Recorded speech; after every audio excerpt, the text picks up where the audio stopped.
আচ্ছা কোনছে আল্লাহ বড় না মানুষ বড়? ধরো গাদা, তুই কার হাতে কার জোড়া দেশ? কোড়ায় আল্লাহ আর কোড়ায় মানুষ। যেটা কবার কইছে ওইটা কন। আল্লাহ বড় না মানুষ বড়? আল্লাহই তো বড়। আল্লাহ বড়, তাহলে আল্লাহর কথা না হইনা মানুষের কথা শুনেন কে? তুই কি কইতাছস? কি আর আল্লাহর কথা মানে না মানুষের কথা মানে? হ্যাঁ, কি আর মানুষের কথা শুনেন তাই না?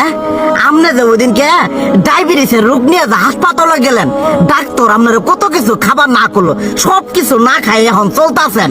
তাহলে আল্লাহ যে আপনারে কইছে যে হারাম খাবার না, সুদ খাবার না, কই আপনি তো কাম কাজ বাদ দিয়ে এলাকার আমাদের টাকা পয়সা না গায়ে খালি ওইলে দিয়েই খান, নিজেরা টেও হালাল ভাবে কামাই করেন না, ওই সুদও তো না করে টাকা করে লাভ আহে ওইলে দিয়ে দিয়ে চলেন আর পেটটা বড় বানাইছেন।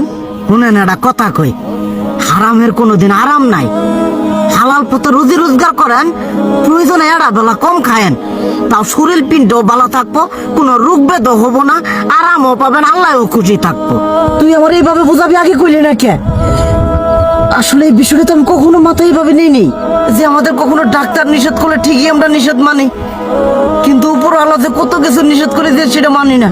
আর এই যে হারাম পথে টিয়া পয়সা কামাই করতেছেন, শরীরের মধ্যে দুনিয়া রোগ ব্যাত হয়েছে, দেখা যাইতেছে যা টিয়া হারাম পথে কামাই করতেছেন তার তো বেশি টিয়া মনে করেন জ্বলে যাইতেছে গা বেশি। আজকের পর থেকে আমি আর এই হারাম সুদ খামো না, আমি হালাল পথে চলবো, হালাল টাকা পয়সা ইনকাম করবো। এতে করে যদি একবেলা কমও খাইতে হয় তবুও খামো, তবু আমি আর এই হারাম পথে চলবো না।